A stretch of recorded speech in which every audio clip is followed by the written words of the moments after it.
Olá, bem-vindo ao Vamos o que Interessa.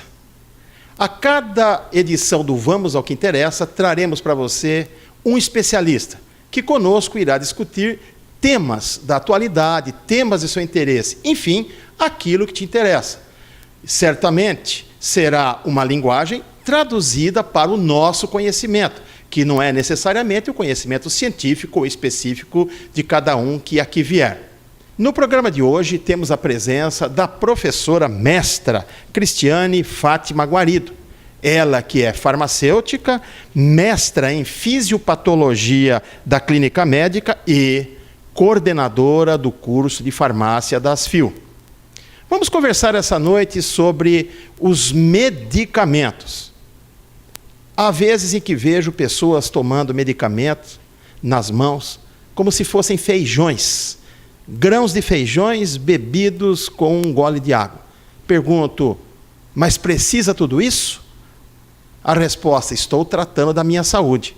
Será? Desse tema vamos tratar. Que tipos de medicamento existem? Como agem? O que nos trazem de reflexo? Vamos começar, então, conversando com a professora, perguntando para ela, primeiro, professora, qual é a diferença entre um remédio que nós chamamos alopático e homeopático? E, por favor, traduza para nós o que são essas duas expressões. E te peço, por favor, que de contrapeso nos explique o que é o medicamento natural e o medicamento fitoterápico. Bom, primeiramente queria agradecer o convite, dizer que é bastante produtivo, né, estar falando num programa dessa natureza.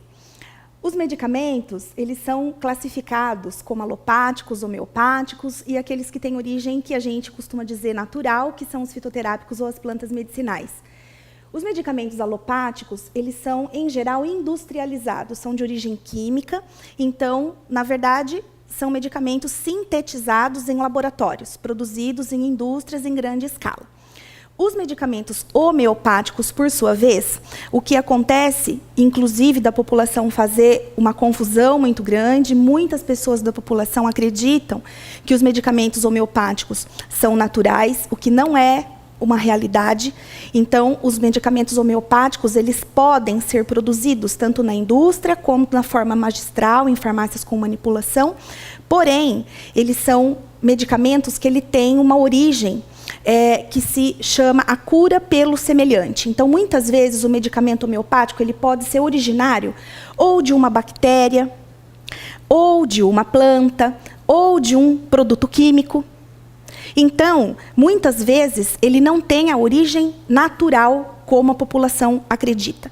Então, na verdade, essa crença em que posso tomar medicamento homeopático porque, se bem não fizer, mal também não irá fazer, é uma lenda.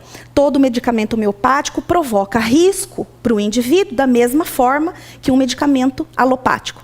Então, é um produto que faz efeito, tem eficácia comprovada, porém, o correto é que tenha orientação médica, segmento terapêutico, para que a população não faça a utilização indiscriminadamente. Já os medicamentos que têm origem natural também, como a gente costuma dizer, que são das plantas medicinais, que aí seriam os fitoterápicos, por exemplo, a gente chama de fitoterápico aquele medicamento que é originário de uma planta medicinal, porém possui fabricação industrial. Então, são as grandes indústrias que só produzem medicamentos à base de plantas. Como são produzidos em grande escala, denominamos fitoterápicos. E as plantas medicinais, que são os chás, que em geral a gente pode comprar a granel nas próprias farmácias ou em saquinhos, né? Que são também bastante utilizados porque têm ação terapêutica. Da mesma forma como qualquer outro medicamento, temos que tomar cuidado. Não significa que, pela origem ser vegetal, que essa medicação não possa provocar alguma reação adversa, algum efeito indesejado na pessoa que fizer a utilização. Nesse caso, como hoje nós temos aí uma possibilidade muito grande da aquisição do conhecimento, que são, então, as redes sociais, a própria internet, né, sites de busca que nos trazem muitas informações de uma forma muito rápida, mesmo assim, não dispenso a orientação com um profissional da área da saúde, né? Que, no mínimo, então, converse com o farmacêutico ou tenha um acompanhamento médico para que a população possa, de uma certa forma, se preservar. Muito bem.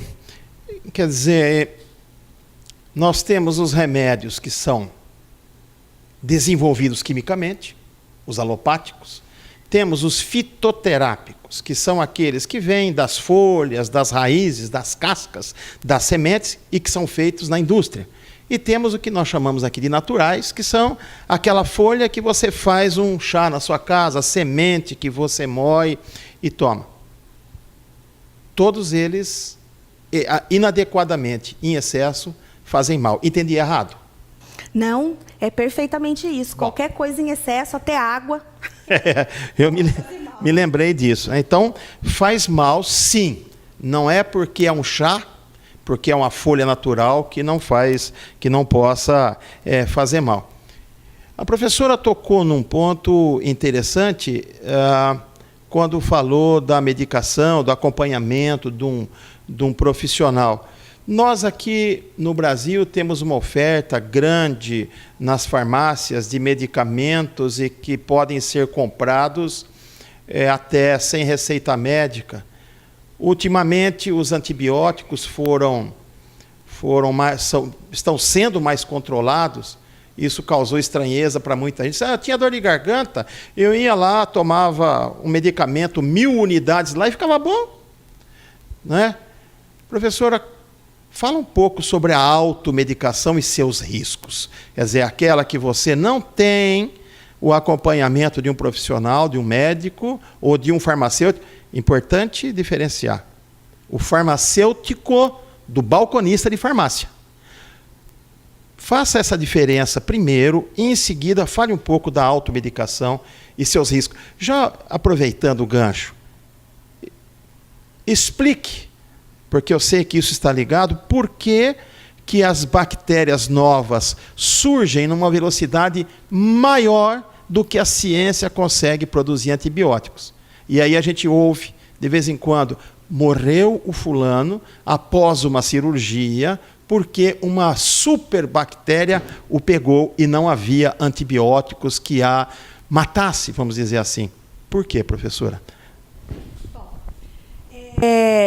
Na verdade, essa questão da orientação de um profissional da área da saúde é extremamente importante porque são as pessoas que estudaram para isso e que têm, né, aí um know-how maior para poder estar fazendo esse acompanhamento e dando essa orientação. Então, na farmácia, a minha orientação é que vocês procurem sempre o farmacêutico, né, e que de uma forma diferenciada em relação aos outros funcionários do estabelecimento, vai ter uma gama de conhecimento um pouco maior, né, para poder dar esse tipo de informação. Em relação às questões vinculadas à automedicação, nós temos uma situação que o Brasil passa, que é a seguinte: muito embora nós tenhamos hoje todos os problemas da área da saúde que a gente enfrenta todos os dias, né, essa questão hospitalar, de falta de atendimento e tudo mais, ainda assim nós somos considerados um dos países que mais promove o acesso da população ao medicamento. Então, por conta disso, nós também somos considerados um dos países campeões na automedicação. Porque o acesso que a população tem ao medicamento é muito elevado. Então, veja bem, não é só aquilo que é vendido nas farmácias e nas drogarias, mas existem muitos programas do governo que fornecem gratuitamente os medicamentos para a população. Basta que eles estejam inscritos, né, nesses programas. Então, esse acesso é muito elevado. Com isso faz, né, com que a população ganhe forças, digamos assim, para consumir mais medicamentos. Então, nessa questão da automedicação, o que pode trazer de risco para esses indivíduos? Primeiro, porque não necessariamente aquilo que ele tomou ou que o médico mesmo prescreveu para uma situação anterior vai fazer o mesmo efeito ou seja o mais indicado para aquilo que ele está tendo agora. Me explico. Por exemplo, tive como o senhor mesmo colocou como exemplo, uma dor de garganta. Me foi prescrito um determinado antimicrobiano. Não fiz todo o tratamento recomendado porque me senti bem antes do tratamento terminar. Então, resolvi por minha conta parar o tratamento na metade. Sobrou esses medicamentos na minha casa. O que isso traz de problema? Ao primeiro sinal ou sintoma que eu tiver novamente na minha garganta, a população pensa assim: para que eu vou novamente no médico se eu já tenho esse medicamento aqui dentro da minha casa? Então, na verdade, o que acontece, a tendência natural, é o indivíduo fazer uso novamente daquilo que ele já tem na casa dele, como menção ao tratamento daquele sintoma que ele está julgando que é semelhante àquilo que ele teve anteriormente. Então, assim, a automedicação começa dessa forma. Também, quando ele vai à farmácia ou à drogaria, e ele relata, né, simplesmente aquilo que ele está sentindo, e muitas vezes o funcionário pratica o que nós da comunidade farmacêutica chamamos de empurro-terapia, né? Então, quanto mais ele conseguir vender para o indivíduo, melhor para ele, né? Muitas vezes ele é comissionado, e aí o indivíduo se sente bem acolhido, se sente bem orientado, na verdade está levando um monte de coisa, quando de verdade mesmo ele precisa de uma ou duas coisas apenas daquilo tudo que ele está levando. Então, tudo isso aí vai favorecendo essa questão da automedicação. Quais que são esses riscos? Primeiro, que se você toma um medicamento que você não tem consciência ou certeza de que é realmente aquilo que precisa para que você seja curado ou que pelo menos o seu problema seja minimizado, ele pode mascarar uma doença, ele pode retardar a evolução de uma doença, ele pode fazer com que você fique, por exemplo, resistente a esse medicamento. O que é o problema dos antibióticos, então, já vou fazer essa analogia, né, com a antibiótico terapia. Por que hoje nós temos superbactérias, a gente tem micro-organismos que não conseguem morrer, digamos assim, com os antibióticos que nós temos? Justamente por causa do uso indiscriminado. Então, a nossa população, ela veio de uma cultura assim, como os antibióticos eles não eram controlados, qualquer um tinha acesso, qualquer um podia comprar, não necessariamente só com a apresentação da prescrição médica, a qualquer sinal de processo inflamatório, que é muito diferença do processo infeccioso, justamente, um antibiótico já era indicado. Então, esse indivíduo que tomava um antibiótico, na verdade, para um processo inflamatório, ia adquirindo resistência a esse medicamento. Então, o que acontece hoje? Hoje, quando esse indivíduo que tomou esse antibiótico por uma quantidade de tempo grande, quando na verdade ele não tinha necessidade disso, hoje, se ele realmente vir a necessitar de um antibiótico, o organismo dele, assim como os micro-organismos que um dia acometeram ou foram os responsáveis pelo aparecimento da doença dele, estão resistentes a esse medicamento. E, infelizmente, a velocidade com que essas bactérias, esses micro-organismos se reproduzem e se adaptam no nosso ambiente, e o nosso ambiente é o nosso organismo, é o nosso corpo, porque é onde eles ficam, né, para instalar as doenças e tudo mais. A velocidade com que eles crescem e se desenvolvem é muito maior, é inacreditavelmente maior, muito mais rápida do que a indústria farmacêutica consegue produzir ou criar novos antibióticos para matar essas bactérias. Então, hoje, por exemplo, em nível hospitalar, nós temos uma preocupação muito grande com essas bactérias que são denominadas de infecção hospitalar, porque nós não temos mais no mercado um único antibiótico que sozinho dê conta de matar essas bactérias. Então, associado ao fato de que todas as vezes que nós estamos doentes, naturalmente a nossa imunidade está baixa, mais uma chance para que essa bactéria venha e que ela consiga entrar no nosso organismo e que o nosso organismo não consiga se defender contra ela, e aí vai virando, né, uma bola de neve. Então, assim, hoje, o Ministério da Saúde brasileiro, numa tentativa, né, de mudar isso, criou legislações para que os antibióticos passem a ser controlados.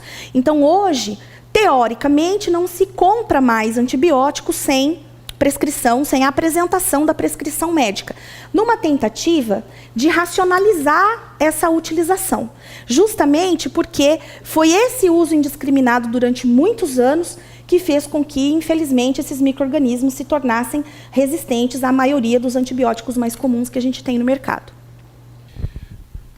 Então, do ponto de vista prático, primeiro, antibióticos ou qualquer medicação só se toma com prescrição de um profissional. Sim. Segundo, especificamente com relação aos antibióticos, era para tomar uma caixa durante 3 dias, 5 dias. No segundo dia, já estou bem, paro. Não. Se era para tomar uma caixa 5 dias, mesmo que no segundo dia a dor cesse, tomar a caixa toda. Isso é muito importante, foi bem bacana ter essa ressalva, porque quando o médico ele prescreve o antibiótico para 10 dias, 7 dias ou 3 dias, mesmo que no primeiro, no segundo ou no quinto dia você já se sinta bem, isso não significa que você está curado. Na verdade, a bactéria ela tem um ciclo de vida. Ela nasce, ela cresce, ela se habitua ao organismo e ela só vai morrer quando esse medicamento fizer o efeito para matá-la. Então, quando a gente se sente bem no segundo, no terceiro ou no quinto dia da administração de antibiótico, significa que o antibiótico conseguiu inibir o crescimento dessa bactéria, mas ainda não a matou. É quando a gente se sente bem. Então, ela ainda não está morta. Ela está apenas inibida, ela não consegue mais se reproduzir, mas ela ainda existe dentro do nosso organismo. É a hora que a gente se sente bem, que a dor cessa, que eu fico mais disposto. Então, nesse momento, é onde a população acha que, bom, já estou melhor, não vou continuar tomando a medicação. Esse é o erro. Então, se o antibiótico foi prescrito para 10 dias, 7 dias, 3 dias, tem que fazer a utilização dele, procurar tomar de forma correta, nos horários corretos, respeitar os horários, porque o antibiótico, para ele poder fazer o efeito, ele tem que passar por todo esse ciclo de vida da bactéria, até matá-la. E muitas vezes ele só vai conseguir matá-la lá no 9º, 10º dia, ou no 6º, no 7º. Por isso que essas prescrições são diferenciadas e que a população precisa respeitar. Caso a população desrespeite, 1 vez, 2 vezes, 3 vezes, vai chegar numa situação em que o paciente ele vai ter a mesma doença diagnosticada e aquele antibiótico já não faz mais efeito. Ele vai ter que tomar 1 ou 2 associados, mais forte do que aquele primeiro, porque o organismo dele já não responde mais àquele anteriormente prescrito. O prejuízo é grande para toda a sociedade, é óbvio, mas diretamente para você que não acabou com a caixa de antibióticos que tinha que se acabar. Nós vivemos na atualidade, uma ditadura. Não é política. Não, nós estamos falando disso aqui, é medicamento hoje. Mas é a ditadura do belo, mas qual belo? O belo magro, o belo bombado. E já que estamos falando de medicamento, eu tenho visto por aí gente tomando medicamentos até para cavalo, humanos, é óbvio. Tomando medicamento até para cavalo para ficar bombado. São os anabolizantes, é isso, não, professor? Os anabolizantes são também medicamentos, óbvio. Como é que se deve tomar isso? Quais são os riscos de tomar isso para ficar bombado e acabar com uma bomba dentro de si mesmo? Isso é um problema que, infelizmente, a gente enfrenta todos os dias, né? Esse culto, né, à beleza, esse culto ao corpo, essa coisa que, né, as gerações, né, que passam por isso, esse culto ao belo, ele chega a ser, né, insano, muitas vezes. Na verdade, assim, os anabolizantes, eles são medicamentos, eles produzem efeitos adequados, mas para as pessoas que realmente necessitam dele. São controlados, né? Não se compra anabolizantes em farmácias, em drogarias, sem que tenha uma prescrição médica. Inclusive, essa prescrição médica ela precisa ser retida. Os anabolizantes, até um tempo atrás, até uns 10 anos atrás, não tinha essa restrição de prescrição. Essa legislação ela foi criada incluindo esses anabolizantes justamente por conta do abuso da utilização, então eles passaram a ser controlados, mas aqui no nosso país a gente tem o mercado negro. E então, muitas vezes, essas substâncias elas são conseguidas fora dos estabelecimentos de saúde, que são as farmácias e drogarias. Muitas vezes, dependendo, né, da localização, esses medicamentos eles são adquiridos em academias, mesmo de ginástica. Muitas vezes, os próprios professores, né, indicam para os alunos e assim sucessivamente. Na verdade, existem muitas opiniões, as opiniões são muito diversificadas em relação à utilização desses medicamentos. E como o senhor bem disse, hoje em dia, a utilização desse tipo de substância para uso exclusivo veterinário está sendo muito utilizado por humanos, principalmente os anabolizantes para cavalos, que são os mais potentes, né? Então, os humanos utilizam porque, a verdade é assim, não tem paciência para ficar indo todos os dias na academia, para ter uma vida regrada e para adquirir os músculos tão desejados, né, num espaço de tempo grande, porque não se consegue isso da noite para o dia, mas com a utilização dos anabolizantes isso acaba acontecendo. Então, na verdade, os anabolizantes, eles trazem assim, bastante situações, e isso vai depender do organismo de cada um. Então, não significa que isso é uma regra, né? O que acontece? Ele pode acelerar o batimento cardíaco, então, de uma forma bastante assustadora. Então, se aquela pessoa já é propensa a ter alguma desordem cardiovascular, por exemplo, isso pode levá-la a óbito. Simples assim, né? Nós já tivemos inúmeros casos de adolescentes ou adultos jovens, 20, 22 anos, morrendo nas esteiras das academias de infarto fulminante, por conta da utilização de anabolizantes. Porque tinham desordens cardiovasculares e não tinham nem conhecimento disso.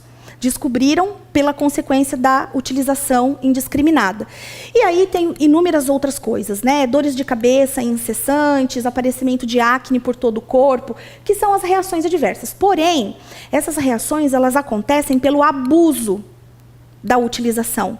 Não significa que a pessoa que vai tomar um anabolizante por prescrição médica com acompanhamento que vá sofrer essas consequências. Então, hoje o que a gente enfrenta é esses óbitos, essas situações aí problemáticas. Por exemplo, o anabolizante tem um poder muito grande de destruir o fígado do indivíduo. Então, quem utiliza anabolizante com essa intenção de cultuar o corpo, etc., é um indivíduo que deveria se preocupar em fazer exames laboratoriais periodicamente, porque o fígado, que metaboliza todo esse medicamento, vai sofrer bastante com isso, com essa utilização. Então, é um indivíduo que tem que tomar cuidado com a alimentação, por exemplo, com a utilização de outros medicamentos. Às vezes, essa pessoa tem outros tipos de doença, né, já ingere outros tipos de medicamento. Então, de fato, a utilização está mesmo bastante indiscriminada, as pessoas não têm essa consciência.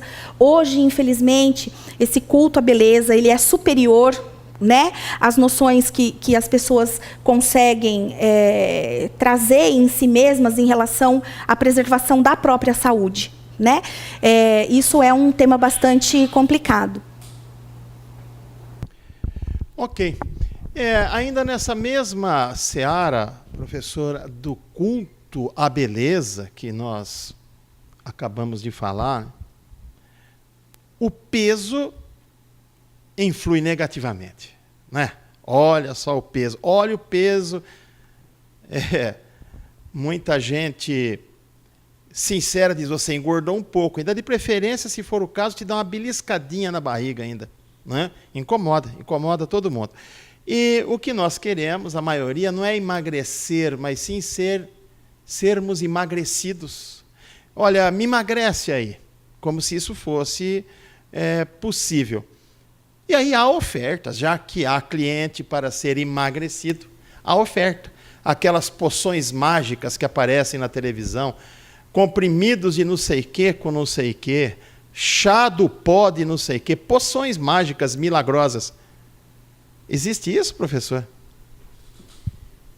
Olha, se existisse, eu mesma seria uma pessoa que iria fazer uso. Na verdade, assim, né, brincadeiras à parte, Não existe, gente, não existe poção milagrosa, né? Existem, assim, os auxiliares do emagrecimento. A palavra é auxiliar do emagrecimento. Não existe uma poção mágica que você vá fazer uso dela em relação a medicamentos e que você, em esforço, né, sem a ingesta em grande quantidade de alimentos, que vá fazer você emagrecer.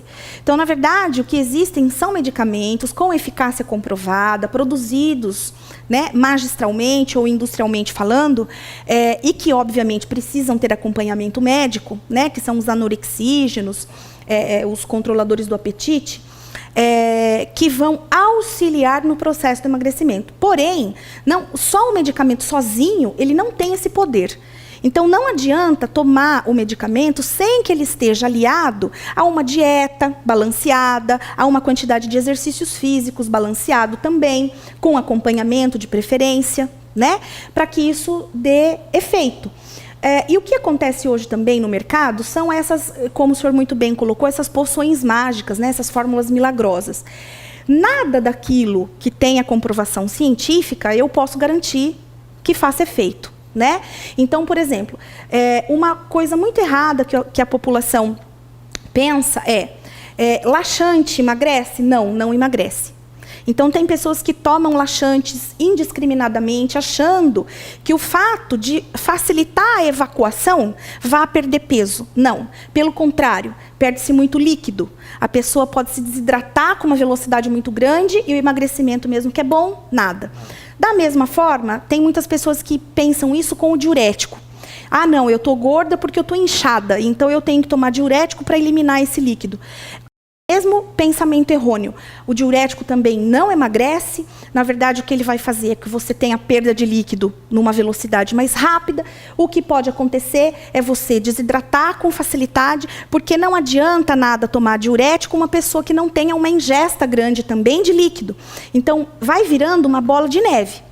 Então, essas poções mágicas, elas não são cientificamente comprovadas. Essas plantas, essas fórmulas milagrosas que aparecem sempre nesses canais de televisão mais sensacionalistas, né? Muitas vezes eles utilizam até a propaganda com pessoas da mídia, né? Artistas de televisão e etc., para chamar atenção. Infelizmente, esses medicamentos não são comprovados.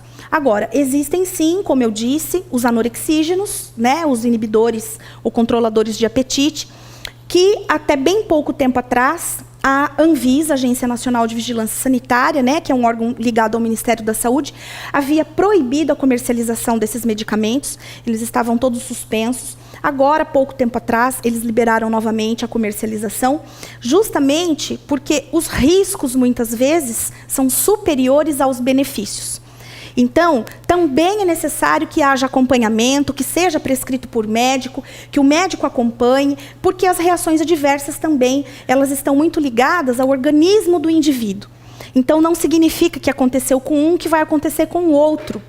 Por isso, é necessário que exista esse acompanhamento. Então, infelizmente, não existem fórmulas milagrosas, né? Existem esses auxiliares, mas que, como eu disse, sozinhos não vão ter esse poder. Muito bom. Uma questão que eu acho que muita gente tem, eu acho que é uma questão comum sobre os medicamentos, é justamente a diferença entre um medicamento similar do genérico e do de referência. São 3 categorias ou 3 classificações aí que nós podemos fazer, né? O similar, o genérico e o de referência. E outra questão, ainda esses dias eu estava numa farmácia, vendo um pai comprar uma receita para uma criança de colo, e o farmacêutico disse, olha, tem o original, ele usou a expressão, e os outros, e tem o genérico. O genérico era 30%, 40% mais barato. O pai e a mãe ficaram um olhando para o outro e perguntaram para o farmacêutico, por favor, seja sincera, para o nosso filho aqui, ele é mais barato e é genérico, funciona igual o outro? Essa pergunta é para você também, professora. Na verdade, isso também é uma coisa que, embora, né, a lei de genéricos ela vem desde 1997, ou seja, não é tão antiga, né, mas já está aí há um determinado tempo, a população ainda costuma fazer bastante confusão. Então, assim, o medicamento de referência, como o próprio nome diz, ele é referência. Ele é o primeiro que foi lançado no mercado. Então, em geral, ele tem um valor mais elevado. Por quê? Porque a indústria farmacêutica levou anos pesquisando esse medicamento. Então, é o valor agregado. Então, tudo aquilo que a indústria investiu na pesquisa, na descoberta, no controle de qualidade, na aplicação nos humanos, em populações de animais e tudo mais, até que ele tivesse aprovação e registro no Ministério da Saúde, para que ele pudesse ser lançado no mercado e consumido pela população, vamos dar um exemplo aí básico, passam-se 15 anos. Então, são, por exemplo, 15 anos de investimento da indústria farmacêutica para a produção daquele novo medicamento. Então, ele é chamado de referência porque ele foi o primeiro a ser criado. Só que o custo dele tem esse valor agregado de 15 anos de experimento, de 15 anos de estudo e etc. Então, na verdade, o preço dele costuma ser um pouco maior. Já os similares, como o próprio nome diz também, é similar, ou seja, é semelhante ao medicamento de referência. Então, é como se fosse tudo aquilo que foi lançado com, teoricamente, a mesma formulação após o referência. Então, ele é uma cópia, digamos assim, do referência. Só que acontece que o medicamento de referência, quando ele é lançado, obviamente, a indústria gastou tanto tempo, né, criando e produzindo, a formulação é guardada. Ela não é revelada. Então, tudo aquilo que é similar é uma tentativa de cópia, porque, na verdade, eu não tenho acesso à formulação original do medicamento de referência. É coberto por leis patentárias, né, e tudo mais. Então, esse similar é um medicamento semelhante. Não significa que ele vá fazer o mesmo efeito que o de referência. E que seja o mesmo medicamento. E que seja o mesmo, justamente. As mesmas coisas. Exatamente. Então, esse similar, na verdade, ele é uma tentativa de cópia do de referência. Porém, esses similares, eles não precisam passar por testes específicos para ver se realmente ele é equivalente ao referência. Por isso, a gente tem esses problemas com alguns similares. Veja, temos similares com eficácia comprovada? Temos, mas também temos aqueles que não temos essa confirmação.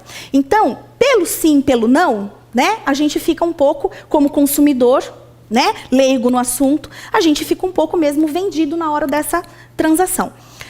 Os medicamentos genéricos, por sua vez, quando eles foram criados, eles não saem da indústria que os produzem sem os testes que a gente chama de biodisponibilidade e bioequivalência. O que é isso? Então, ele é uma cópia exata do medicamento de referência. Ele vai ter a mesma formulação do medicamento de referência. E, além disso, ele tem que passar obrigatoriamente por esses testes, que é o que vai comprovar se ele é igual. Se ele é igual na sua forma, na sua fórmula e na sua forma de agir dentro do organismo. Então, como que o paciente, como que a população consegue identificar quem é genérico, quem é similar, quem é referência? Entre o referência e o similar, visualmente falando, é difícil essa identificação. Porque muitas vezes pode ser que utilizam-se os mesmos nomes. Geralmente, os medicamentos de referência possuem nomes comerciais. Os similares também. Alguns similares são denominados pelo nome químico, né, que a população costuma chamar do sal do medicamento, né, que é o ativo, o fármaco principal. Já os genéricos, não. Todos os genéricos, por lei, eles precisam ser denominados só pelo nome do fármaco, ou seja, pelo nome do sal. Pelo nome da substância. Pelo nome da substância. Que vai fazer, vamos dizer assim, a cura. O efeito, muito bem. Só que aí tem uma outra forma das pessoas identificarem os genéricos, que é uma tarja amarela na embalagem, com um G, com a letra G em preto, bem grande, identificando o G de genérico. Então, assim, os genéricos são bons? São sim, porque senão o Ministério da Saúde não concederia os registros, né? E como eles têm esse cuidado de submetê-los aos testes de biodisponibilidade, bioequivalência, etc., então, né, significa que esses medicamentos fazem efeito, sim. Agora, cabe também ao farmacêutico, na hora que é questionado dessa forma, fazer esse tipo de explicação, oferecer todas as possibilidades para o consumidor. E aí o consumidor, por sua vez, com sua autonomia, né, com seu livre-arbítrio, vai escolher aquilo que ele acha que é melhor. E aí, assim, por que muitas vezes os genéricos são mais baratos do que os medicamentos de referência? Justamente porque ele é uma cópia. Eles não precisaram de 15 anos de estudo, né, para poder serem desenvolvidos. Então, na verdade, como ele só foi copiado e submetidos a alguns testes, o custo, né, de toda essa produção e toda essa transação acaba ficando mais baixo mesmo. Então, nós costumamos chamar, pelo menos no meio onde eu transito aí, o de referência nós costumamos lá chamar do remédio de marca. É aquele que foi lançado primeiro, aquele que foi desenvolvido, aquele que teve todos os testes, né, que a professora falou.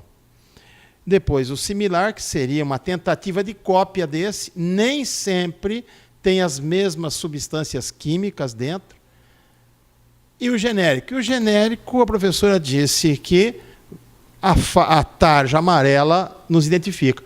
Agora, e como é que eu sei a diferença entre o similar e o de referência ou de marca? Tem alguma... Como é que eu distingo isso? Se eles podem ter até o mesmo nome, não é?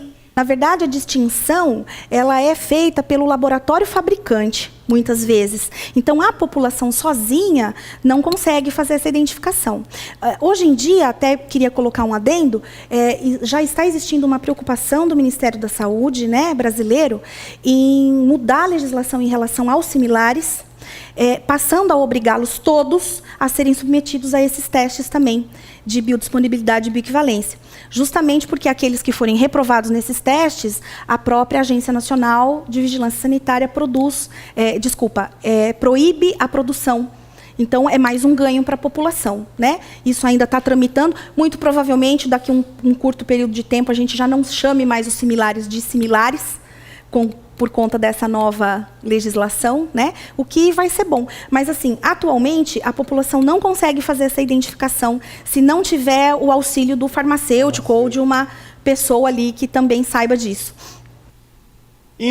Caminhando já para o final do nosso programa de hoje, vou pedir à professora que responda isso, e é um desafio, em poucas palavras, mas um amigo meu me disse outro dia, né, que, Vidric, bula de remédio não se lê, porque se você lê, você não toma. Não se lê mesmo, professora? Rapidinho. Olha, as bulas também sofreram aí algumas coisas em relação à legislação, né? Hoje, para muitos medicamentos, a indústria que produz é obrigada a fazer uma bula para o consumidor, com uma linguagem mais clara, e uma bula para o profissional da saúde com uma linguagem mais técnica. Independente dessas duas situações de bula, o que acontece? A bula ela é criada, quando ela foi criada para ser um informe técnico para o profissional prescritor. Então, o que acontece é a população, quando pega para ler a bula, pouco entende, porque muitas vezes desconhece, né, aquele conteúdo, e vai direto lá nas reações adversas, né, nos efeitos colaterais. E aí, aquilo que a bula descreve como possibilidades de reações adversas são possibilidades. Ou seja, durante aqueles 15, 10 anos lá que a gente comentou agora há pouco, que a indústria leva, né, para produzir um medicamento e lançá-lo no mercado, foram coisas que foram sendo vistas como possíveis reações. Não significa que o indivíduo que vai fazer uso daquele medicamento vai sofrer aquelas reações. São reações que foram vistas durante todo o tempo em que o medicamento foi sendo estudado e criado. Então, ela está descrita ali para ajudar os profissionais da saúde e também a população a se conhecer. Então, eu começo a fazer uso de um medicamento. De repente, eu começo a ter uma dor de cabeça interrogada, eu começo a ter uma dor no corpo inexplicável. E, às vezes, isso é uma reação esperada do medicamento. Mas a população desconhece. Às vezes, o médico não orientou muito bem, o farmacêutico muito menos. E aí, ele vai, por curiosidade, ler a bula. Só que quando ele vai ver a bula, ele não olha lá que a dor de cabeça ou a dor no corpo pode ser uma coisa que possa acontecer. Ele vai olhar, por exemplo, que pode dar um ataque cardíaco, que pode dar um sei lá o quê, e aí é onde os problemas começam a acontecer. Então, assim, cuidado, porque nem tudo aquilo que você tem de informação na bula significa que vai acontecer com você.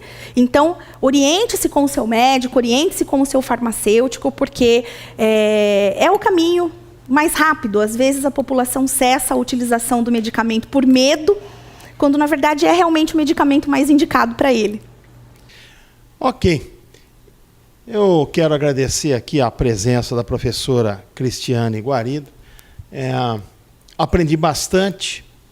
Espero que o nosso programa Vamos ao que Interessa de hoje tenha sido interessante também para você que nos assistiu. Agradecer a sua audiência e até o nosso próximo encontro.